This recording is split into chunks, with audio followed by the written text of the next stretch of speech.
الا اللہ واللہ اکبر ولا حول ولا قوة الا باللہ العلی العظیم. اللهم صل وسلم على سيدنا مولانا محمد وعلى آل سيدنا مولانا محمد وأصحاب سيدنا مولانا محمد وسيلتنا اللهم إليك بالدارين. نحمده ونستعينه ونصلي على رسوله الكريم. أما بعد فقال الله تبارك وتعالى في كلام القديم وكتاب العظيم وإذا أخذ ربك من بني آدم من ظهورهم ذريتهم وأشهدهم على أنفسهم ألست بربكم قالوا بلى شهدنا أن تقولوا يوم القيامة إنا كنا عن هذا غافلين أو تقولوا إنما أشرك آباؤنا من قبل وكنا ذرية من بعدهم أفتهلكنا بما فعل المبطلون. صدق الله العظيم وصدق رسول النبي الكريم ونحن على ذلك لمن الشاهدين والشاكرين والحمد لله رب العالمين. إن الله وملائكته يصلون على النبي يا أيها الذين آمنوا صلوا عليه وسلموا تسليما. صلى الله تعالى على حبيبه محمد وآله وأصحابه وبارك وسلم تسليما كثيرا كثيرا برحمتك يا أرحم الراحمين. حضرات گرامی، 9واں سپارہ سورہ اعراف کی آیت نمبر 172 اور 173 بفضل تعالیٰ بوسیلہ نبی محترم صلی اللہ علیہ وسلم آپ کے سامنے تلاوت کرنے کا شرف حاصل ہوا ہے.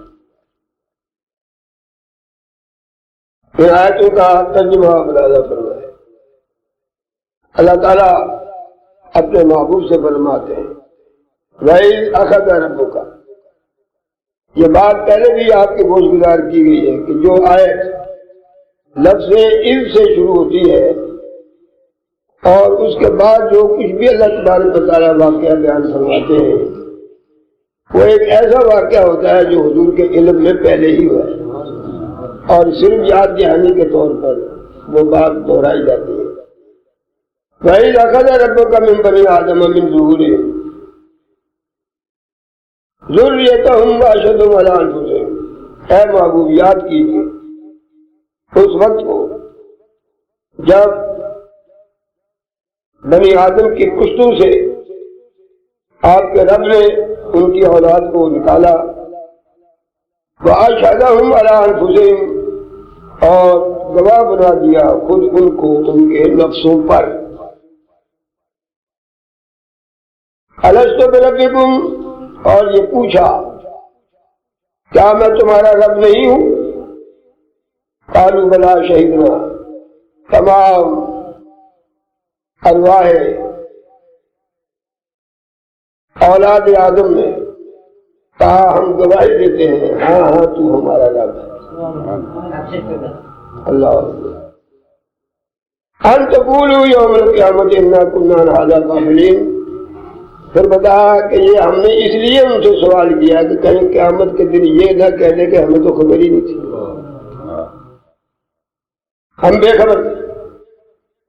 اور تقولوا انما اشرک آباؤنا من قبل وكنا ذرية من بعدهم. یا کہیں یہ نہ کہہ دیں کہ یہ ہمارے آباء و اجداد نے شرک کیا تھا، ہم نے تو شرک کیا ہی نہیں، ہمیں تو اس کا علم ہی نہیں اور ہم تو ان کے بعد ان کی اولاد کی حیثیت سے ہیں. شرک اگر کیا ہے تو ہمارے آباء و اجداد نے کیا، ہم تو مشرک نہیں، ہمیں تو اس بات کا علم ہی نہیں تھا. یہ کہیں قیامت کے دن اس قسم کی باتیں نہ کرنے لگ جائیں اور پھر کہیں یہ نہ کہیں افتہلکنا بما فعل المبطلون.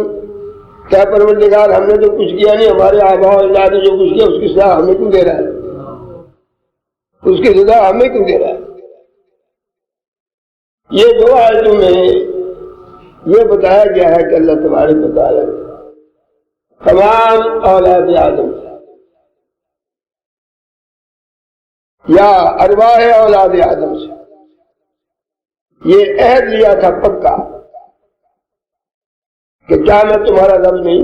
سب نے کہا ہاں ہاں تو ہمارا رب. اس سلسلے میں مفسرین کے مختلف اقوال. بعض یہ کہتے ہیں کہ یہ واقعہ ہوا ضرور ہے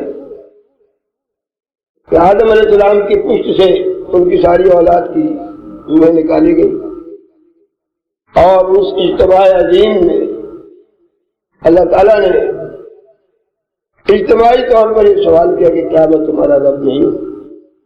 سب نے کہا ہاں تو ہمارا رب۔ علامہ قرطبی نے اپنی تفسیر کو فرمایا ہے کہ مفسرین یہ کہتے ہیں کہ یہ واقعہ ہوا ضرور ہے، لیکن ایسا نہیں ہوا کہ ساری اولاد آدم کی روحیں جمع کر دی گئی ہوں کسی مقام پر، اور پھر ان روحوں سے اللہ نے خطاب کیا ہو اور یہ پوچھا ہو کہ کیا میں تمہارا رب نہیں ہوں، اور انہوں نے کہا ہو کہ ہاں ہاں تو ہمارا رب ہے۔ یہ واقعہ کہیں ایسی جگہ پر نہیں ہوا جہاں ساری روحیں جمع تھی، بلکہ یہ کہتے ہیں کہ یہ تمثیل ہے، ایک مثال ہے، اس لیے کہ انسان کے چاروں طرف اللہ تبارک و تعالیٰ کی الوہیت، یعنی اس کا معبود ہونا اور اس کے رب ہونا، اس کے خالق اور مالک ہونے کا اظہار کائنات کی ہر چیز سے ہو رہا ہے، کائنات کی ہر چیز سے ہو رہا ہے۔ انسان کے چاروں طرف اللہ تعالیٰ نے اپنی ربوبیت کی نشانیاں، اپنی خالقیت کی نشانیاں اور اپنے خالق اور مالک ہونے کا اظہار کائنات کی ہر چیز سے کر دیا ہے۔ لہذا یہ ساری چیزیں اللہ تعالیٰ کی وحدانیت، اس کی توحید اور اس کی ربوبیت کی گواہی دے رہی ہیں، اور یہی مطلب ہے کہ اللہ تبارک و تعالیٰ نے ان سے پوچھا کہ کیا میں تمہارا رب نہیں ہوں؟ تو ان تمام اشیاء نے، تمام نشانات نے، ان تمام آیات بینات نے، کائنات کی ہر چیز نے آواز یہ کہا کہ ہاں تو ہمارا رب ہے۔ اسی طرح لکھا ہے کہ بیضاوی شریف جو ایک بہت بڑی تفسیر ہے علامہ بیضاوی کی، اس میں بھی انہوں نے کہا کہ یہ ایک مثال دی گئی ہے، تمثیل ہے، ایسا نہیں ہوا کہ کسی جگہ پر تمام ارواح اولاد آدم کو جمع کیا گیا۔ لیکن ہمارے اہل سنت والجماعت کہتے ہیں کہ نہیں، یہ تمثیل نہیں ہے، محض مثال نہیں ہے۔ یہ ایک الگ بات ہے کہ کائنات کی جس چیز پر بھی آپ نظر ڈالیں گے تو وہ کائنات کی چیز جو ہے اللہ تعالیٰ کی معرفت کا ایک آئینہ ضرور ہے، وہ یہ بتائے گی، چاہے وہ بولے یا نہ بولے، کہ مجھے بلانے والا کوئی ہے اور میں اس کی وحدانیت کا قائل۔ یہ نشان ہے قدرت جو ہے، زمین، آسمان، ستارے، درخت، پہاڑ، کیڑے مکوڑے، بہوش، طیور، انسان، جنات، جانور، یہاں تک کہ بقول شیخ سعدی رحمۃ اللہ علیہ ایک درخت کے پتے ان گنت ہے، لیکن ہر پتا جو ہے خدا تعالیٰ کی خالقیت کا ثبوت ہے کہ ایسا پتا دنیا کے سائنسدان مل کر بھی نہیں بنا سکتے، بس یہ خدا ہی بنا سکتا ہے، یہ خدا ہی بنا سکتا ہے، یہ صحیح ہے۔ لیکن حقیقت یہ ہے، علماء اہل سنت جماعت کا کہنا یہ ہے کہ نہیں، ایسا ضرور ہوا ہے، کہیں تمام روحیں اولاد آدم کی جمع کی گئی، یہ ایسا ہی نہیں ہے۔ ذرا آپ سوچیں تو صحیح، جو قدرت، جو اللہ قیامت کے دن تمام کائنات کے انسانوں کو جمع کر سکتا ہے، وہ اللہ تعالیٰ کیا تمام ارواح کو جمع کرنے پر قادر نہیں ہے؟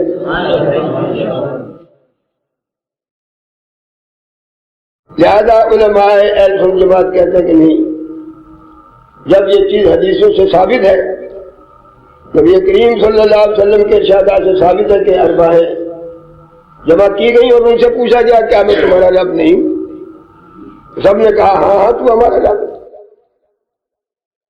یہاں سے حضرت عمر رضی اللہ تعالیٰ عنہ کی سلسلے میں حدیث آتی ہے، سیدنا حضرت عمر رضی اللہ تعالیٰ عنہ نے یہی آیتیں تلاوت کی اور حضور سے دریافت کیا، یا رسول اللہ کبھی ایسا ہوا؟ حالانکہ حضرت عمر کی روح بھی وہاں موجود تھی، یہ مسئلہ آگے آئے گا، کیا ایسا ہوا؟ حضور نے فرمایا ہاں، اللہ تعالیٰ نے آدم علیہ السلام کی پشت پر اپنی قدرت کا ہاتھ پھیرا تو ان کے ہر بال کے نیچے جو سوراخ ہے ان سوراخوں سے قیامت تک پیدا ہونے والی نسل اولاد آدم کی روحیں باہر آ گئی تھی، ساری آ گئی تھی، اور ان روح سے خدا نے خطاب کیا کیا میں تمہارا رب نہیں؟ سب نے کہا ہاں ہاں تم ہمارا رب ہے۔ تو ایسا ہوا ہے کہ یہ روحیں تین جمع کی گئی ہیں، وہ کہاں جمع کی گئی ہیں وہ ابھی انشاءاللہ اس کے بارے میں بھی میں عرض کروں۔ اب جب احادیث سے یہ ثابت ہے کہ آدم کی پشت سے قیامت تک پیدا ہونے والا آخری انسان جو اولاد آدم ہے، ساری روحیں باہر آ گئی، جب یہ حدیثوں سے ثابت ہے تو پھر یہ کہنا کہ صاحب یہ تمثیل ہے، یہ مثال ہے، کائنات کی ہر چیز خدا کی وحدانیت کی دلیل ہے، گویا کائنات کی ہر چیز پکار رہی ہے کہ ہاں ہاں تم ہمارا رب ہے، یہ اچھی بات نہیں۔ جو بات حضور اکرم صلی اللہ علیہ وسلم سے ثابت ہو جائے، احادیث سے ثابت ہو جائے، اس کے متعلق کوئی قیاس آرائی کرنا درست نہیں ہے۔ اب یہ روحیں کہاں جمع ہوئی اس کے بارے میں تفسیر حسینی میں چند باتیں لکھی ہیں۔ حاکم ایک کتاب ہے، وہ امام ہے، حاکم ابو عبداللہ در صحیح خود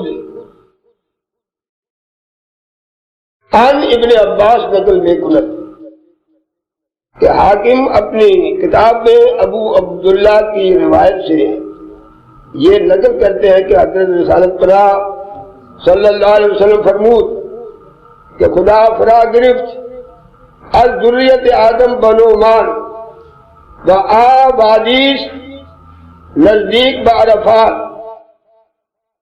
و آرا نعمان صاحب گوین و بقول بطن نعمان خانن۔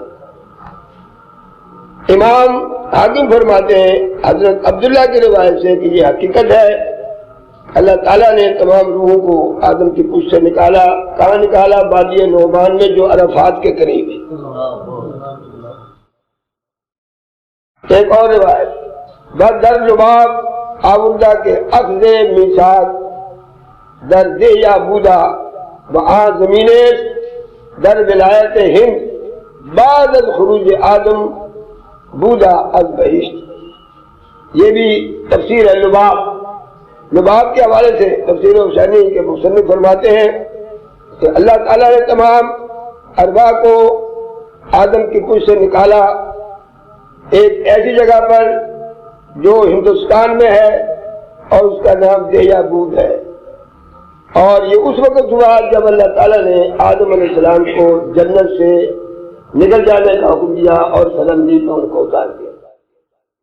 یہ بات صحیح معلوم ہوتی ہے۔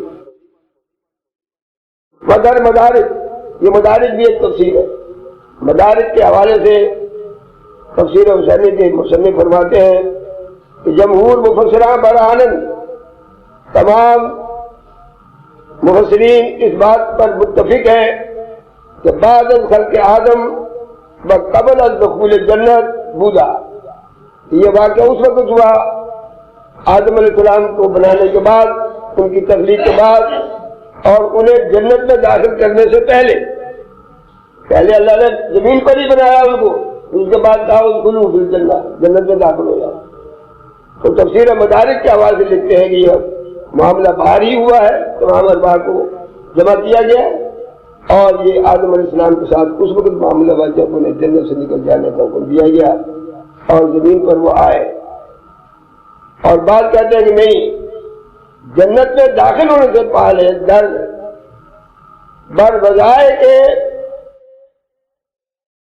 ہر در بریش و عرض 80,000 سالہ راز، اللہ تعالیٰ نے جنت میں داخل ہونے سے پہلے باہری کے ایک میدان میں جس کا طول اور عرض 30,000 سال کے برابر ہے، اتنا بڑا میدان، 30,000 سالہ راس ذریت آدم را السلب او بیرون آورد، آدم علیہ السلام کی پشت پر دست قدرت پھیر کر تمام روحوں کو نکالا، اور وہ روحیں کس حالت میں آئیں؟ بل مثال مورچہ خرد و زرد، ایسے جیسے چھوٹی چھوٹی زرد رنگ کی چیونٹیاں، یہ صحیح ہے۔ بس مثال موت چاہا خرد و زد رنگ کی چھوٹی چھوٹی چونٹیوں کی طرح روحیں نکل آئی، بعض گوین سفید یا سرخ، بعض کے زمین سفید تھی چونٹیاں، بعض نے کہا کہ سرخ تھی۔ بگروہ برآنند، ایک گروہ یہ کہتا ہے کہ از جانب راست مورچہ سفید، بعض جانب چپ مورچہ سیاہ، طرف سے سفید رنگ کی چونٹیوں کی شکل میں روحیں نکلی اور بائیں طرف سے سیاہ رنگ کی چونٹیاں چھوٹی چھوٹی سی باہر آئیں۔ میں نے وعدہ کیا کہ تو میرا رب ہے، اس کے اندر اسلام قبول کرنے کی صلاحیت موجود ہے، جبھی تو اسلام قبول کرتا ہے، ورنہ کوئی قیامت تک نہ یہودی مسلمان ہو، نہ عیسائی مسلمان ہو، نہ کوئی مشرک مسلمان ہو، نہ کوئی عادی ہو، لیکن قیامت تک لوگ مسلمان ہوتے رہیں گے۔ بعض نصیحت سے، قرآن کے مطالعے سے، دینی کتب کے مطالعے سے، باطنی اشاروں سے، خواب کے ذریعے سے ان کی اس صلاحیت کو اجاگر کر دیا جاتا ہے اور حقیقت ان کے سامنے آ جاتی ہے، وہ اپنا مذہب چھوڑ کر اسلام قبول کر لے۔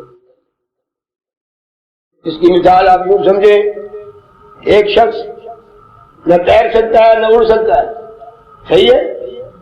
ایک شخص ہے وہ نہ تیر سکتا ہے نہ اڑ سکتا ہے، لیکن آپ اسے تیراک بنا سکتے ہیں، اس کی آپ تربیت کریں گے وہ تیرنا سیکھ جائے گا، لیکن آپ اسے اڑا نہیں سکتے، اس کے اندر تیرنے کی صلاحیت ہے، اڑنے کی صلاحیت نہیں ہے۔ جب اللہ رب العالمین جل مجدہ الکریم نے چاہا کہ کن فیکون کو بیان کروں تو حدیث قدسی میں اللہ رب العزت تبارک و تعالیٰ نے فرمایا، میں ایک پوشیدہ خزانہ تھا، پھر میں نے چاہا کہ میں پہچانا جاؤں، بس میں نے مخلوق کو پیدا کیا۔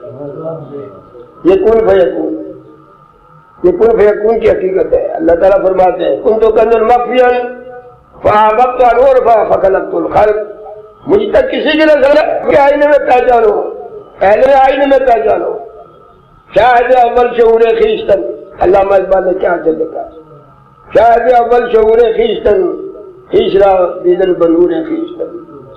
کہنے کا پہلا مقام تو یہ کہ پہلے اپنے آپ کو پہچان لو اور اپنے آپ کو اپنے ہی نور ایمان سے دیکھو کہ میں کیا ہوں، تمہارا وجود خود تمہیں خدا کی معرفت بخش دے گا۔ سبحان اللہ۔ ایک حدیث میں آتا ہے من عرف نفسہ بالفناء عرف ربہ بالبقاء، جس نے اپنے آپ کو پہچانا کہ میں تو فنا ہونے کے لیے آیا ہوں، اس پر یہ راز کھلتا ہے کہ خدا فنا ہونے والا ہی نہیں ہے۔ من عرف نفسہ بالفناء عرف ربہ بالبقاء، وہ یہ سمجھ لیتا ہے کہ ساری کائنات فنا ہونے والی، لیکن جس کائنات بنانے والا ہی ہے اس کو فنا نہیں۔ کل من علیہا فان ویبقی وجہ ربک ذو الجلال والاکرام فبأی آلاء ربک، ہر چیز فنا ہونے والی، باقی رہنے والا تیرے رب کی ذات ہے۔ تو اپنے آپ میں ہی اللہ تعالیٰ کی مہربانی سے وہ صلاحیت ہے کہ اپنے وجود ہی میں خدا کی شناخت ہو جاتی ہے۔ حضرات حضرت سلطان بہو فرماتے ہیں جب اللہ تعالیٰ نے مخلوق کو بنایا، پھر پردہ نور سے دو ہاتھ قدرت خدابندی سے برآمد ہوئے۔ اب دیکھیں یہ کہاں کی بات بیان کر رہے ہیں، مجھے تو حیرت ہوتی ہے، یہ گویا وہاں عالم ارواح ان کو سب کچھ پتا ہے کہ کیا ہوا ہے، ہمیں نہیں یاد ہے۔ اگر سلطان صاحب کو یاد ہے تو اس کا مطلب ہے ہمیں بھی یاد ہے، لیکن ہمارے دل سے محو ہو گئی یہ بات اور ہمارے شعور سے محو ہوگی، لیکن تاکہ شعور اگر تو پیر کامل مل جائے تو ہمیں پتہ چلتا ہے کہ واقعی ہم بھی شریف، تربیت صحیح نہیں ہے ہماری، تربیت سے سارا ماحول ٹھیک ہوتا ہے، تربیت سے انسان تیراک بنتا ہے، کیونکہ اس کے اندر تیرنے کی صلاحیت ہے، لیکن کوئی تربیت اس کو اڑا نہیں سکتی۔ سمجھ گئے یار؟ حضرت امام جعفر صادق رضی اللہ تعالیٰ عنہ کا میں نے قول پڑھا تھا کہ جب اللہ نے فرمایا الست بربکم، کیا میں تمہارا رب نہیں ہوں، سناٹا تھا تمام ارباب پر، کوئی بول نہیں سکا، اور قیامت کے دن بھی ایسے ہی ہوگا، تمام دنیا اللہ تعالیٰ کے سامنے ہوگی، جن و انسان، اللہ تعالیٰ فرمائے گا لمن الملک اليوم، بتاؤ آج کس کی حکومت ہے، کوئی نہیں بول سکے گا، سب خاموش ہوں گے، خود ہی بولے گا للہ واحد القہار، آج جبار القہار کی حکومت ہے جس نے ساری کائنات کو اپنے قابو میں کیا ہو۔ اسی طرح عالم ارواح میں کسی کے اندر سکت نہیں تھی بولنے کی، حضرت امام جعفر صادق فرماتے ہیں سب سے پہلے روح محمدی نے کہا اللہ تو ہمارا رب۔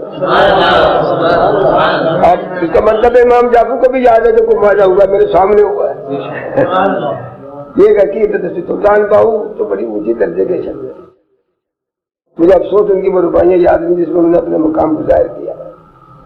فرماتے ہیں پھر پردہ نور سے دو ہاتھ قدرت و خداوندی سے برآمد ہوئے، پھر اللہ تبارک و تعالیٰ نے دائیں جانب لطف و کرم شفقت اور رحمت سے الطاف فرمایا تو حضور سید عالم نور مجسم صلی اللہ علیہ وسلم کا نور پاک ظاہر ہوا جو سورج سے بھی زیادہ منور اور روشن تھا۔ پھر اللہ تبارک و تعالیٰ جل و مجد الکریم نے بائیں طرف قہر و جلالیت کی نگاہ فرمائی تو اس طرف شیطانی آگ نمودار ہوئی۔ پھر اللہ تبارک و تعالیٰ نے کن ارشاد فرمایا تو تمام جزو و کل مخلوقات اور موجودات کی ارباب درجہ بدرجہ جماعت بجامت سب بسب حکم خداوندی سے اس کی طرف متوجہ با ادب کھڑی ہو گئی۔ یہ سارا سلطان باہو دیکھ رہے ہیں کیونکہ روح امر من اللہ ہے۔ پھر اللہ تبارک و تعالیٰ نے ان سے فرمایا الستو بربکم، بتاؤ بھی کیا میں تمہارا رب نہیں ہوں؟ اللہ اس پر چھوٹی بڑی تمام روحوں نے بھیک زبان ہو کر عرض کیا بلا ہاں ہاں تو ہمارا رب۔ پھر کچھ لوگ اس وقت بلا کہنے سے پریشان ہو گئے جیسے کافر، مشرک، منافق اور جھوٹے لوگ کذاب، اور بعض لوگ آواز الگ سن کر بلا کہنے پر بہت خوش اور مسرور ہوئے۔ پھر ارشاد باری تعالیٰ ہوا اے ارواح جو کچھ مانگنا چاہو مجھ سے مانگ لو میں تمہیں عطا کروں گا۔ تمام ارواح نے عرض کیا الہی ہم تجھ سے تجھی کو مانگتے ہیں، مطلب یہ کہ تو اپنی مرضی سے دینا دے، ہم تجھ سے تجھی کو مانگتے ہیں۔ پھر اللہ تبارک و تعالیٰ کے بائیں جانب سے دنیا اس کی زینت اور آرائش دنیا کی زیب و زینت کی چیزیں سارے ظاہر ہو گئی تو سب سے پہلے شیطان اور نفس ہمارا دوڑ کر اس میں داخل ہوتا ہے۔ دنیا میں داخل ہو کر شیطان نے بآواز بلند 24 آوازیں لگائی۔ شیطان کی آوازیں سن کر تمام ارواح کے نو سے شیطان کی طرف چلے گئے اور شیطان کے سلسلے میں داخل ہو گئے۔ وہ 24 آوازیں شیطان کی یہ ہیں، ذرا غور کیجیے۔ شیطان کی پہلی آواز راگ اور نغمے کی طرف راغب کرنا، آج کل دنیا میں یہی ہے، راگ اور نغمہ کی طرف راغب ہو جانا، یہ شیطانی اثر کی وجہ سے۔ شیطان کی دوسری آواز حسن پرستی اور گیت، یہ اس کے بندوں کو پھانسنے کے طریقے ہیں اور سنتے جائیے۔ دوسری آواز تھی حسن پرستی اور گیت۔ شیطان کی تیسری آواز نفسانی خواہشہ، وہ ان میں پھنسا دیتا ہے۔ شیطان کی چوتھی آواز شراب نوشی۔ شیطان کی پانچویں آواز بدعت۔ بدعت اس کو کہتے ہیں ایسے نئے کام کو جو قرآن اور حدیث کے خلاف۔ یہ تعریف مختصر ہے، ہر وہ بات جو قرآن و حدیث کے خلاف ہو وہ بدعت ہے، اور جس بات کے متعلق قرآن و حدیث میں کوئی چیز نہیں آتی وہ بدعت حسنہ ہے، سمجھے آپ؟ شیطان کی چھٹی آواز ترک نماز، جو لوگ نماز نہیں پڑھتے ہیں یہ شیطانی اثر کی وجہ سے۔ شیطان کی چھٹی آواز ترک نماز۔ شیطان کی ساتویں آواز اسباب سرود، گانے بجانے کے آلے۔ شیطان کی آٹھویں آواز نماز باجماعت چھوڑ دینا۔ نویں آواز غفلت۔ 10ویں آواز غرور۔ 11ویں آواز حرص اور لالچ۔ 12ویں آواز خود پسندی، اپنے آپ کو سمجھنا کہ میں بہت کچھ ہوں۔ 13ویں آواز حسد میں مبتلا کر دیتا ہے۔ 14ویں آواز تکبر، غرور اور خود بینی۔ 15ویں آواز منافقت۔ 16ویں آواز غیبت۔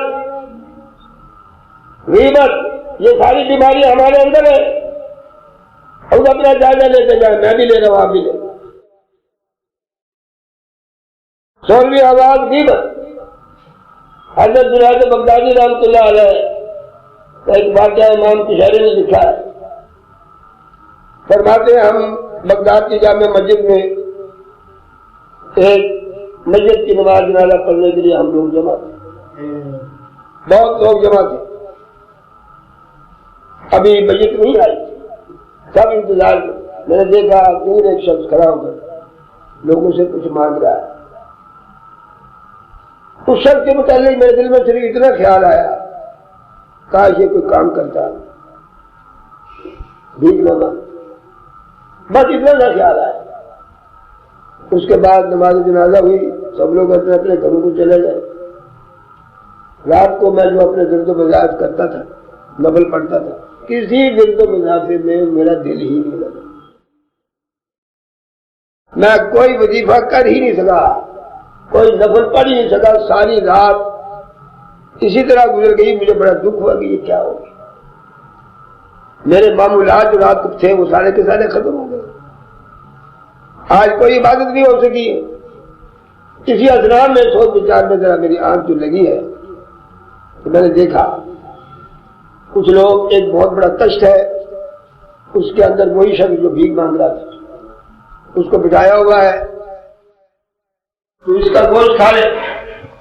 یہ گوشت کھانے کی کیا بات ہے؟ غیبت کرنا، چغلی کھانا۔ قرآن میں آتا ہے، اللہ تعالیٰ فرماتے ہیں لا یغتب بعضکم بعضا ایحب ان یاکل اللحم اخیہ میتا۔ ارے ایک دوسرے کی چغلی مت کھاؤ، چغلی کھانے والا ایسا ہے جیسے اپنے مردار بھائی کا گوشت کھانے والا ہے۔ یہ قرآن ہے، ان بیماریوں میں ہم مبتلا ہیں۔ فرمایا، میں نے ان سے کہا یہ تم کیا کر رہے ہو؟ میں نے تو اس کے متعلق کوئی غیبت کی ہی نہیں، میں نے تو اتنا کہا تھا، سوچا تھا کہ یہ اگر کچھ محنت مزدوری کرتا، ایسے لوگوں سے نہ مانگتے تو اچھا تھا۔ تو لوگوں نے جو اسے لے کر آئے تفصیل بجائے کہنے کے اللہ تعالیٰ کو تجھ جیسے خاص بندے کی زبان سے اتنی بات بھی سننا پسند نہیں۔ ہاں اللہ، یہ تو سمجھتا غیبت نہیں، یہ بھی غیبت کی ایک قسم ہے۔ اللہ تعالیٰ تیری زبان سے یہ بات سننا پسند نہیں کرتا ہے، لہذا اس کا گوشت کھا۔ فرمایا گھبرا کے میری آنکھ کھل گئی۔ اب میں نکلا اس شخص کی تلاش میں کہ کہیں ملے تو میں معافی مانگوں اس سے۔ بہت ڈھونڈا آسوے کی ندی کے کنارے پر بیٹھا ہوا تھا، اور اس کے بائیں طرف دکاندار سبزی فروش اپنی سبزیاں دھو رہے تھے، سبزیوں کے ذرے ٹوٹ کر پانی کے ساتھ بہ رہے تھے، اور یہ شخص جو بھیک مانگ رہا تھا اس دن، یہ ان چھوٹے چھوٹے ٹکڑوں کو جمع کر رہا تھا۔ میں آگے ہوا، میں نے سلام کیا، اس نے کہا وعلیکم السلام، آ گئے ہو؟ کہنے آ گئے ہو، پھر تم ہی چلو گے اللہ؟ یہ اللہ ذرا اندازہ فرمائے، وہ فقیر نہیں تھا۔ اسی لیے تو ہم کہتے ہیں کہ ہر شخص پر، کیونکہ ہماری نگاہ دور بھی نہیں ہے، لہٰذا ہم کسی کو دیکھ کر پتہ نہیں کس قسم کے خیالات کے اندر ہم مبتلا ہو جاتے ہیں، اور اپنے آپ کو پتہ نہیں کیا سمجھنے لگتے۔ وہ ایک شعر ہے جس کا ترجمہ یہ ہے کہ ہم جیسے غریب اور مسکینوں کو حقارت کی نظر سے مت دیکھ، تو چتانے کے ذریعے گردش ہو، تجھ کو کیا پتا ہے جس سے میں کیا ہوں۔ میں ہماری وہ آنکھ نہیں ہے، ہمیں وہ بصیرت حاصل نہیں ہے، لہذا ہم کسی کو پہچان نہیں سکتے۔ لیکن ہمارے شیخ شہاب الدین سہروردی رحمۃ اللہ علیہ نے شیخ سعدی کو یہ نصیحت کی تھی جو انہوں نے اپنی کتاب بوستان میں لکھی ہے، مرا پیر دانائے شیخ شہاب جو اندر فرمود بر روئے آپ، تو میرے پیر شیخ شہاب الدین سہروردی رحمۃ اللہ علیہ نے ایک دفعہ ہم کشتی میں دونوں بیٹھے ہوئے تھے، لہٰذا کشتی چل رہی تھی پانی میں، مجھے میرے پیر نے دو نصیحتیں کی، یہ کہ یہاں کے بر خود بھی مباش، جدھر آ کے بر خیر بد بھی مباش۔ اے شادی یاد رکھ، کبھی اپنے آپ کو کچھ سمجھ نہ ڈالے تم کچھ نہیں ہے، اور دوسرا یہ ہے کہ کسی دوسرے کو اپنے نظر میں حقیر مت سمجھ، لیکن ہم دوسروں کو پتہ نہیں کس درجے پہ رکھتے اور خود کس درجے پہ آ جاتے ہیں۔ یہ ایک شیطانی دھندا ہے جو بیان ہو رہے ہیں۔ شیطان کی 16ویں آواز غیبت، شیطان کی 17ویں آواز ریا، ریا کے معنی ظاہر داری۔ اور یہاں میں وہ بات پھر بیان کر دوں، امام کشیری رحمۃ اللہ علیہ نے اپنی کتاب میں لکھا ہے کہ حضرت اوس بن شداد حضور کے ایک صحابی رضی اللہ تعالیٰ عنہ، حضور کی خدمت میں حاضر ہوئے وہ فرماتے ہیں میں نے دیکھا حضور کے چہرے مبارک پر غم اور اندوہ کے آثار تھے. حضور بڑے رنجیدہ نظر آئے. میں نے عرض کیا حضور خیریت ہے؟ آپ آج بہت غمزدہ نظر آ رہے ہیں. فرمایا ہاں خیریت ہے, مجھے اس بات کا ڈر ہے کہ میرے بعد میری امت جو ہے وہ مشرک ہو جائے گی, میری امت مشرک ہو جائے گی, شرک کرے گی. اور کہتے ہیں میں نے گھبرا کر پوچھا یا رسول اللہ کیا آپ کی امت بتوں کو پوجنا شروع کر دے گی؟ فرمایا نہیں, بتوں کو تو نہیں پوجے گی, لیکن ان کے ہر کام میں ریا ہوگا, نمود ہوگا, نمائش ہوگی. ہمارے کاموں میں ہے وہ تو خدا ہے جو ہمیں بچا لے تو بچا لے, ورنہ ہمارے کاموں میں ریاکاری, مکاری, ظاہرداری, نمود و نمائش, دوسروں سے اپنی تعریف کروا کر خوش ہونا اور کوئی برائی ہماری بیان کرے تو اس کے اوپر برس پڑنا, یہ قصور ہمارے اندر ہے. شیطان جب دیکھتا ہے یہ نماز نہیں چھوڑتا, نفل نہیں چھوڑتا, راتوں کو اٹھتا ہے, تو پھر وہ کوشش کرتا ہے کہ اس کی عبادت میں ریا کو شامل کر دیا جائے تاکہ یہ اپنے کام کو سمجھے کہ میں بہت کچھ کر رہا ہوں, بس یہ ریاکاری اس کو لے ڈوبے گی. لہٰذا ان تمام باتوں سے بچنے کی کوشش کرنی چاہیے. شیطان کی 18ویں آواز کفر. کفر کے معنی کیا ہے؟ انکار. کسی ایک آیت کا انکار اور کسی ایک صحیح حدیث کا انکار بھی انسان کو کافر بنا دیتا ہے. سنتے جائیے. شیطان کی 19ویں آواز جہالت. ہمارے اندر جہالت تو بہت ہی زیادہ ہے. یہ دور جہالت انتہائی دور جہالت. آپ نے اگر حضور اکرم صلی اللہ علیہ وسلم کی سیرت کو پڑھا ہے اور حضور اکرم صلی اللہ علیہ وسلم جس دور جہالت میں آئے اس دور جہالت کے واقعات آپ نے پڑھے ہیں تو آپ موازنہ کر لیں اس دور جہالت سے اور آج کے دور جہالت سے. جو کچھ آج کے دور جہالت میں ہوا ہے اور ہو رہا ہے ایسے کام اس دور جہالت میں نہیں ہوئے. کیسی کیسی برائیاں آپ اخبارات میں پڑھتے ہیں, کیسے کیسے مظالم مخلوق پر مخلوق ڈھا گئی ہے. اس قسم کے مظالم اس دور جہالت میں نہیں تھے. یہ دور جہالت کہیں بدتر دور جہالت ہے, اور یہ جہالت کی دعوت دینے والا شیطان ہی ہے, اور جہالت کے اندر ملوث کرنے والا انسانوں کو یہ شیطانی مسئلہ ہے. 20ویں آواز شیطان کی طرف سے جھوٹ. اور میں نے دیکھا ہے بہت لوگ جھوٹ بولتے ہیں, میرے سامنے بولتے ہیں. جھوٹ بہت بڑی بات ہے, سچ بولتے کیا کچھ ہوگا. حضور اکرم صلی اللہ علیہ وسلم پر جو قرآن نازل ہوا ہے کیا آپ نے اس میں نہیں پڑھا؟ قرآن میں اللہ نے فرمایا لعنت اللہ علی الکاذبین, جھوٹوں پر خدا کی لعنت. ایسی گناہ کی حالت ہے یہ جھوٹ کہ اس پر خدا بھی لعنت پڑتا ہے. اتنا بڑا جرم ہے. سچ بولیے. حضرت شیخ شبلی رحمۃ اللہ علیہ کا واقعہ مجھے یاد آیا. مجذوب تھے اور مجذوب بھی سالک تھے. ایک تو مجذوب ہونے سے اپنے آپ کو ہوش ہی نہیں ہوتا, لال ٹپک رہی ہے, ریڑھ نکل رہا ہے, ادھر ہاتھ مارا ادھر ہاتھ مارا, گندگی کا پتہ نہیں, پاکیزگی کا پتہ نہیں, اپنا پتہ نہیں, گھر کا پتہ نہیں. ایک ہوتا ہے مجذوب سالک. اس پر ایسا وقت بھی آتا ہے کہ وہ نمازیں بھی پڑھتا ہے, روزے بھی رکھتا ہے, حج بھی کرتا ہے, اچھے کام بھی کرتا ہے, کبھی معمولی جیسے کام بھی کرتا ہے. شیخ شبلی رحمۃ اللہ علیہ اپنے زمانے کے بہت بڑے ولی تھے, بہت بڑے ولی. لوگ ان کے دشمن ہو گئے کچھ. یہ ہر دور میں نے دیکھا ہے. انبیاء کے دور سے چلتے حضرت آدم علیہ السلام سے لے کر محمد مصطفیٰ تک آ گئی ہے. کس نبی کو نہیں ستایا گیا؟ کون سا نبی ہے جس کو نہیں ستایا گیا؟ سب سے زیادہ رسول اللہ کو ستایا گیا. حضور نے فرمایا جتنا مجھے ستایا ہے اللہ کی مخلوق نے, اتنا کسی نبی کو کسی نے نہیں ستایا. لیکن حضور اکرم صلی اللہ علیہ وسلم تمام انبیاء نے سے برداشت کیا. ہمارے اندر قوت برداشت نہیں. آج ہی زور کی نماز میں پتہ نہیں کیا ہوا, ایک دوسرے سے کہہ رہے یار تم نماز کے اندر زور زور سے مت پڑھا کرو. وہ پتہ نہیں کیا پڑھا, ایسا چیخا چلایا وہ شخص, ارے میں کہاں اونچا بولا ہوا اور یہ ہوا, اور وہ لوگوں نے کہا بھائی کیا ہو گیا, نماز ہوگی. یہ ہمارے اندر عجیب حال ہے.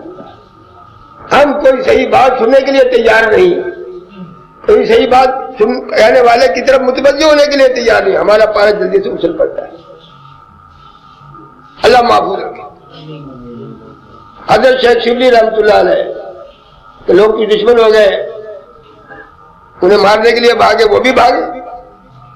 ایک گلی میں حضرت جنید بغدادی رحمۃ اللہ علیہ کی خانقاہ تھی.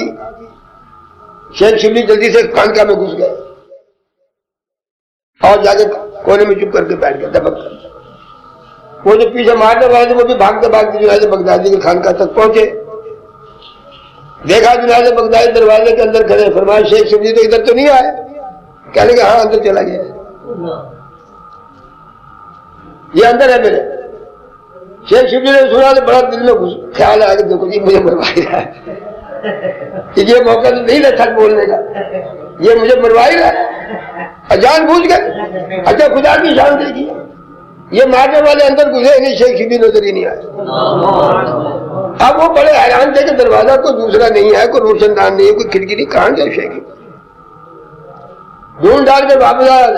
جنید بغدادی سے کہنے کے تیرے بڑے بزرگ ہو کر آپ جھوٹ بولتے کہ خانقاہ میں مجھے تو پتہ نہیں, میرے سامنے تو خانقاہ میں گھسا ہے.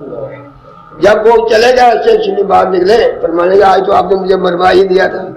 ارے فرمایا مروا نہیں دیا تھا, میرے سچ نے تجھے بچا لیا ہے.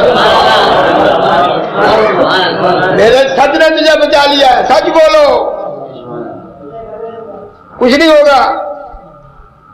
سچ بولے آپ. یہ جھوٹ بولنا بھی شیطان کی ایک حرکت ہے, اور شیطان کے یہ تمام آلے ہیں. شیطان ہر قیمت پر اکساتا ہے. اگر ایک داو اس کا ناکام ہوتا دوسرا داو آتا ہے, وہ ناکام ہوتا تیسرا داو آتا ہے, وہ ناکام ہوتا چوتھا. وہ ہر ممکن کوشش کرتا ہے کسی طرح یہ بندہ میرے قابو آ جائے اور میں اس کو جناب علی خدا کا باغی بنا دوں. اس نے تو خدا کے سامنے قصور خاطر کیا. لأغوینہم اجمعین, اے میرے رب تو نے مجھے مردود تو قرار دے دیا, میری گردن میں تلالت کا توق ڈال دیا ہے. لأغوینہم اجمعین الا عبادک منہم المخلصین, میں کسی کو نہیں چھوڑوں گا. میرے پاس جو تو نے مجھے ہتھیار دے دیے, ہر ہتھیار استعمال کروں گا, کسی نہ کسی ہتھیار کا اسے قابو کر ہی لوں گا. میں تمام کو اکساؤں گا, تیری ساری مخلوق کو اکساؤں گا, کوئی نہیں چھوڑوں گا اکسائے بغیر. لیکن الا عبادک منہم المخلصین, جو تیرے مخلص بندے ہوں گے وہ میرے داؤ پر نہیں چڑھیں گے. اللہ تعالیٰ نے بھی کہہ دیا جاؤ بہکاؤ. لیس لک علیہم ان عبادی لیس لک علیہم سلطان, مجھے پورا اختیار ہے, تمام اسلحہ ہم نے تجھے دے دیا ہے, تمام معاملات کے حوالے کر دیے, جس طرح بھی تو چاہے میرے بندوں کو بھٹکا. لیکن فرما ان عبادی لیس لک علیہم سلطان, جو میرے خاص بندے ہوں گے تیرا ان پر قابو نہیں چلے گا. تو خاص بندے وہی ہیں جن کے کام اللہ کی رضا کے لیے. یہ بھی ایک حربہ ہے شیطان کا کہ وہ جھوٹ بولنے پر مجبور کر دے گا. 21ویں آواز بدزنی, یہ بھی ہمارے اندر ہے. بدزنی یعنی دوسروں پر غلط گمان, یہ تو نے ضرور ایسا کیا. وہ کہتے جی میں نے نہیں کیا, خدائی قسم میں نے نہیں, تو اور کون کر سکتے. ہم اسی کو ملوث کرتے ہیں یہ کام تو نے کیا ہے میرے خلاف. وہ کہتا نہیں میں نے تو نہیں کیا, خدائی قسم رسول کرے. یہ بدزنی جو ہے یہ انسان کو تباہی بربادی کے گڑھے میں ڈال دیتی ہے. اللہ تعالیٰ نے قرآن شریف میں فرمایا ان بعد الظن اسم, بعض بدگمانی تمہیں انتہائی گناہ کے گڑھے میں دھکیل دیتی ہے. لیکن ہم بدزنی کا شکار ہیں. 23ویں آواز برے افعال, جتنے بھی برے کام ہیں وہ سب کام شیطانی کی طرف سے ہوتے ہیں. اعلیٰ حضرت امام احمد رضا خان صاحب بریلوی رحمۃ اللہ علیہ نے فرمایا اس جگہ پر اپنے ملفوظات کے اندر کہ شیطان نے اپنے کچھ چیلے ایک جگہ پر کھڑے کیے, کہ دیکھو عابد اور عالم میں تمہیں فرق بتاتا ہوں. یہ شیطان تو بہت بڑا عالم ہے, اللہ تعالیٰ محفوظ رکھے اس کے شر سے. یہ اتنے داؤ اسے آتے ہیں بندے کو برگلانے کے کہ انسان کسی نہ کسی داؤ کا شکار ہو ہی جائے. لیکن اللہ تعالیٰ جسے بچانا چاہے وہی بچتا ہے. کہنے کا میں تمہیں بتاؤ عابد اور عالم میں کتنا بڑا فرق ہے. ایک جگہ پر کھڑا ہو کے فجر کی نماز ہونے والی تھی. اپنے عبادت خانے سے ایک عابد عبادت کرنے والا مسجد کی طرف جا رہا تھا صبح کی نماز پڑھنے کے لیے. شیطان نے کہا ذرا ٹھہر جی ایک مسئلہ بتائیے. انہوں نے کہا یار مسئلہ بتانے کا ٹائم نہیں ہے, نماز کا ٹائم ہو رہا ہے. انہوں نے کہا بس 1 سیکنڈ ہی لگے گا, یہ بتائیے. اللہ نے فرمایا حتیٰ یلج الجمل فی سم الخیاط, کہ اللہ تعالیٰ کے دشمنوں پر اس وقت تک عذاب ہوتا رہے گا جب تک کہ اونٹ سوئی کے ناکے سے گزر نہ جائے.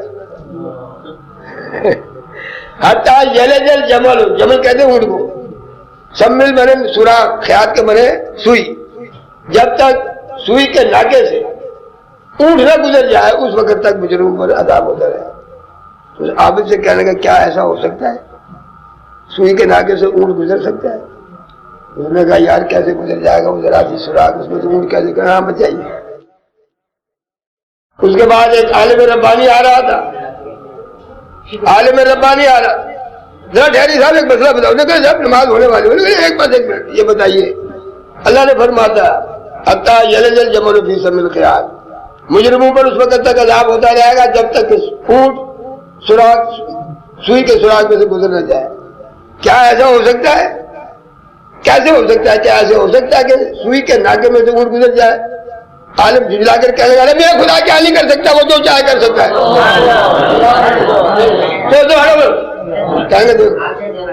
تو اللہ تعالیٰ کے ساتھ اگر معاملہ ہمارا ٹھیک ہو جائے حضور کے مخاطب سے، کسی اللہ کے بندے کے ذریعے سے، پھر کوئی خطرہ نہیں۔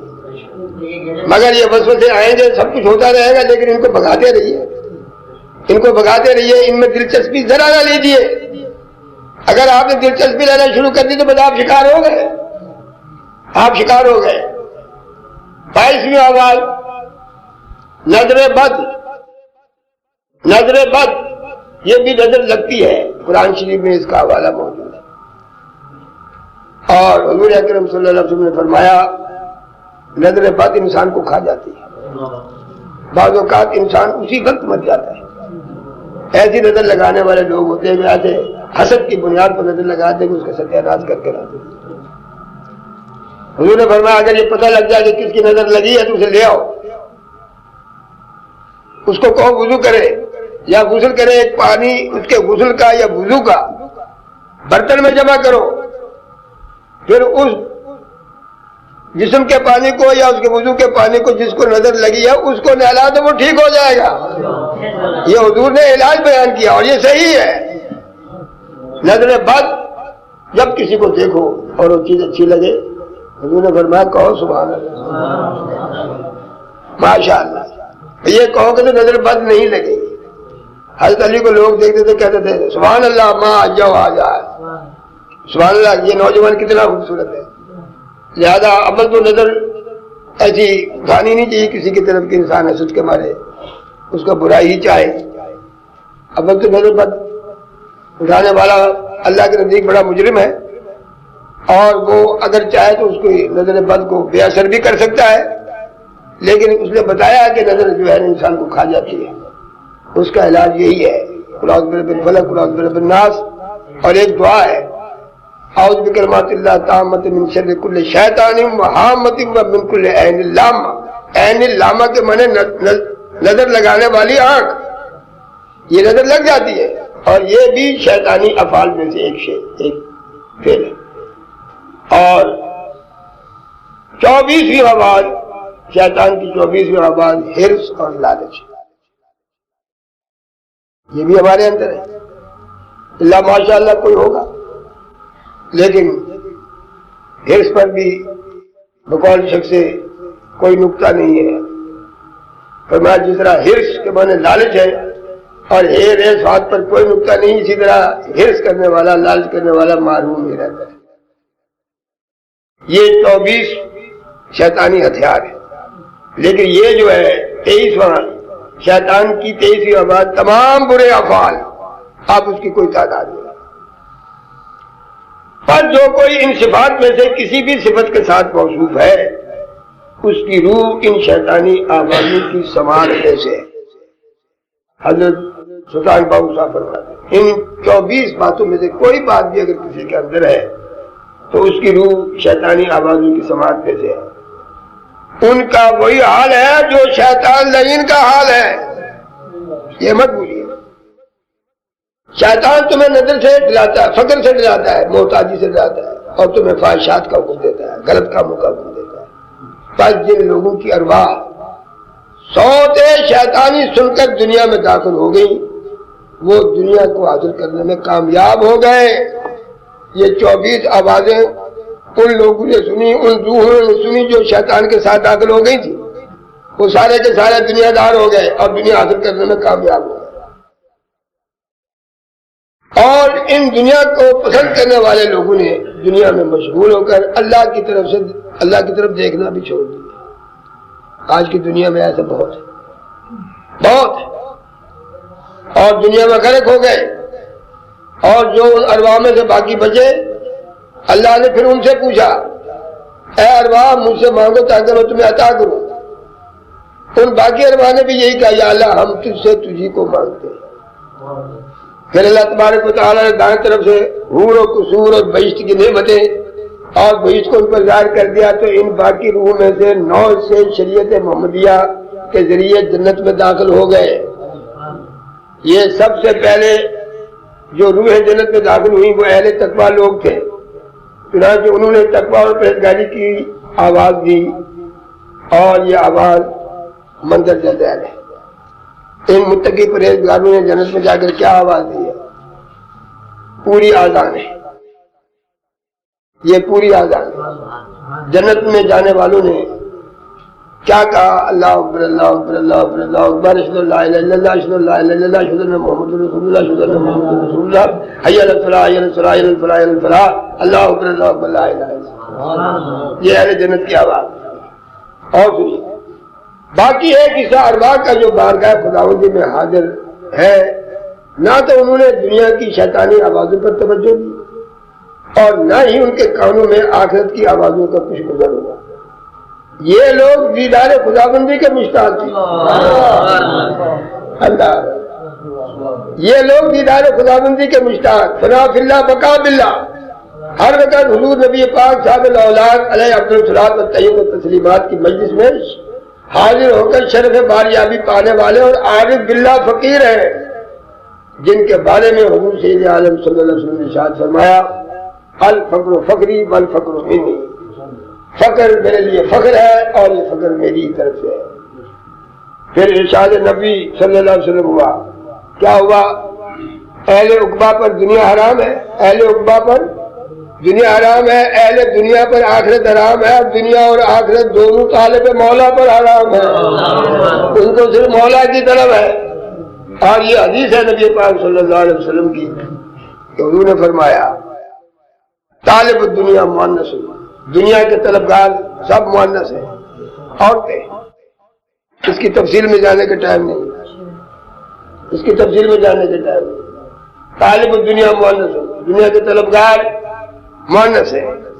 طالب العقبہ مخنث. آخرت کے چاہنے والے ہجڑے ہیں. صحابہ نے عرض کیا یا رسول اللہ پھر مرد کون ہے؟ فرمایا طالب المولا مذکر. اللہ کے طرفدار جو ہیں وہ مرد ہیں. اللہ میرے پیر مرشد نے ایک دفعہ سنایا تھا کہ ایک مجذوبہ کسی شہر میں بالکل ننگی پھرتے تھے. لوگ اپنی نظر نیچی کر لیتے تھے. اسے ہوش ہی نہیں تھا. کوئی کپڑا اس کے جسم پر نہیں. بڑھانا. ایک دفعہ لوگوں نے حیرت سے دیکھا کہ اس مجذوبہ نے ایک راہگیر راستہ چلنے والے شخص کے کاندھے سے چادر اتاری زور سے کھینچی اور اپنے آپ کو لپیٹ کر نان بھائی کی دکان میں جا کر کونے میں بیٹھ گئی. لوگوں کو تعجب آ گیا یہ تو بالکل برانا پھرتی ہے تو ہوش نہیں ہوتا. آج اس نے راہگیر کے کاندھے سے چادر اتاری اور لپیٹ کر اندر چل گئی. جب کچھ دیر کے بعد وہ باہر نکلی اس نے چادر پھیل گئی. لوگ اس کے گرد جمع کر کے اماں تو نے آج یہ کیا کیا؟ فرمایا کیا کیا؟ ایک مرد آ رہا تھا اس سے مجھے شرم آئی. ایک مرد آ رہا یہ مرد اتنا تنظیم میں کوئی مرد نہیں. طالب دنیا مؤنث. ہم طالب دنیا ہیں، ہمارے اندر وہ مردمی نہیں. تو طالب العقبہ مخنث. آخرت چاہنے والے بھی مخنث. فرمایا طالب المولا مذکر. اللہ کے طلبگار کو کیا نہیں ملتا مجھے آپ بتائیں. دنیا بھی ملتی ہے، آخرت بھی ملتی ہے، پتہ نہیں کیا کیا ملتا ہے. اس لیے ان مجالس کو غنیمت سمجھے. اس دور کے اندر بھائی غنیمت سمجھے. میں بڑی محنت کر کے آپ کو سنانے کی کوشش کرتا ہوں. اللہ تعالیٰ آپ کو بھی اور مجھے بھی جو کچھ ہم نے سنا ہے اس پر عمل کرنے کی توفیق دے اور شیطان کی چالوں سے اور شیطان کے مکر سے بچائے. نفس و شیطان کے نرغے میں نہ پھنس جائے لحاظ، نفس و شیطان کے نرغے میں نہ پھنس جائے لحاظ. ان کی ہر چال ہونا کام محمد، ان کی ہر چال ہونا کام مدینہ والے. بس مدینہ والے سے رشتہ جوڑ لو، انشاءاللہ تعالیٰ دنیا کا کوئی مکار اور بڑا فریبی شیطان سے بڑھ کر کون ہوگا؟ کوئی نہیں بگاڑ سکتا انشاءاللہ. اللہ تعالیٰ ہم سب کو ہدایت کے راستے پر کام کرے. نعت سرکار سنو، نعت سرکار سنو، بیٹھو کہاں جاتے ہو، نعت سرکار سنو، نعت سرکار سنو، بیٹھو کہاں جاتے ہو، ارے جام کوثر کے پیو، بیٹھو کہاں جاتے ہو، جام کوثر کے پیو. آہستہ تو پڑھیں گے، سنیے. رابطہ سرور کونین سے ہو جائے گا، رابطہ سرور کونین سے ہو جائے گا. بات کہو بیٹھو کہاں جاتے ہو، رابطہ سرور کونین سے ہو جائے گا، رابطہ سرور اور کرو رابطہ کونین سے ہو جائے گا. پھر دل کی ہر بات کو بیٹھو کہاں جاتے ہو، جام کوثر کے پیو. ارے تم سے وہ دور گئی، تم بھی تو ہو جاؤ قریب. قریب ہونے کی صورت کیا ہے؟ تم سے وہ دور نہیں، وہ تو دور نہیں ہے، تم بھی تو ہو جاؤ قریب. ان کا ہی ذکر کرو، بیٹھو کہاں جاتے ہو، ان کا ہی ذکر کرو. اور دیکھنا ان کو اگر چاہو کھلی آنکھوں سے، دیکھنا ان کو اگر چاہو کھلی آنکھوں سے. بس درود ان پہ پڑھو، بیٹھو کہاں جاتے ہو، بس درود پہ پڑھو.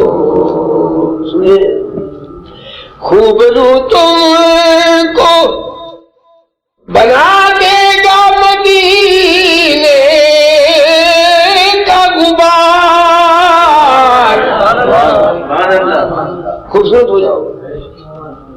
گبرو تم کو بنا دے گا مدینے کا غبار، اپنے چہروں پہ ملو بیٹھو کہاں